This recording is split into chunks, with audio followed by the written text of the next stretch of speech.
Mental illness is very common, yet 3 out of 4 people with a mental illness report that they've experienced some kind of stigma. Labeling a person by their illness leads to all kinds of problems.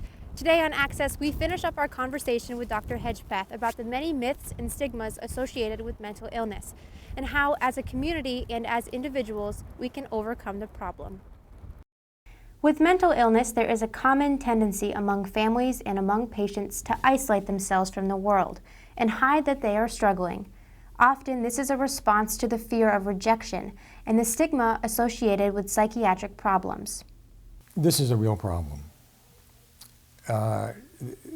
because the stigma itself is what makes people feel like they need to keep mental illness a secret, keep it in the closet.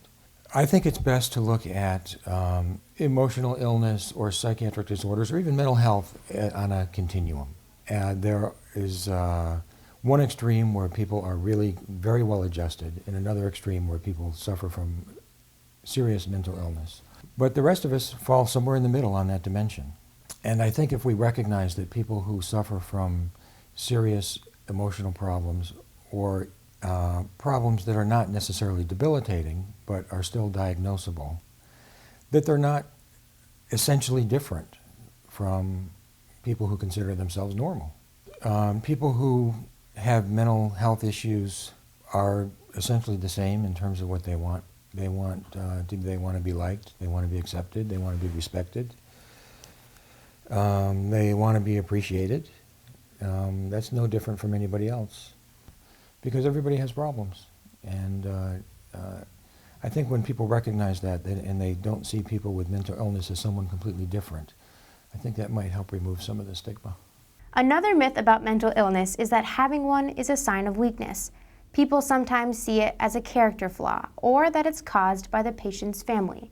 This isn't true, and unfortunately, many parents carry guilt thinking that they've done something wrong. It's pretty clear now that mental illness is largely biological and there's a huge genetic component.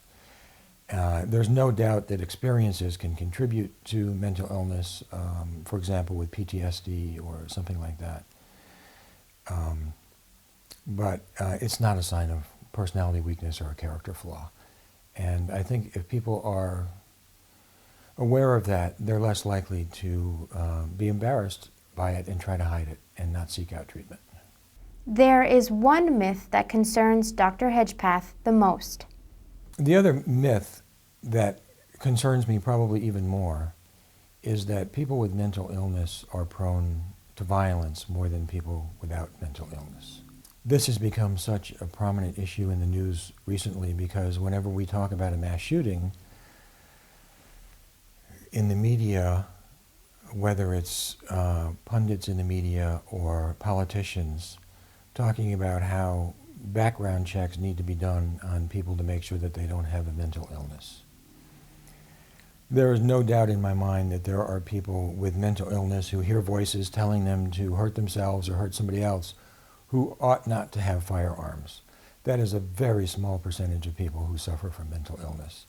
But the impression given is that all of the shooting that's going on is being done by people who suffer from a psychiatric disorder. In fact, the statistics indicate that only about 3 to 5% of violent events in the United States have anything to do with mental illness. The other thing to keep in mind is that people who suffer from psychiatric problems are 2 to 3 times more likely to be victims of violence than to perpetrate violence. Along with valuable resources for those suffering with mental illness and their families, the National Alliance on Mental Illness has an opportunity for you to take the Stigma-Free Pledge, promoting acceptance and challenging stereotypes. Visit NAMI.org to take the pledge.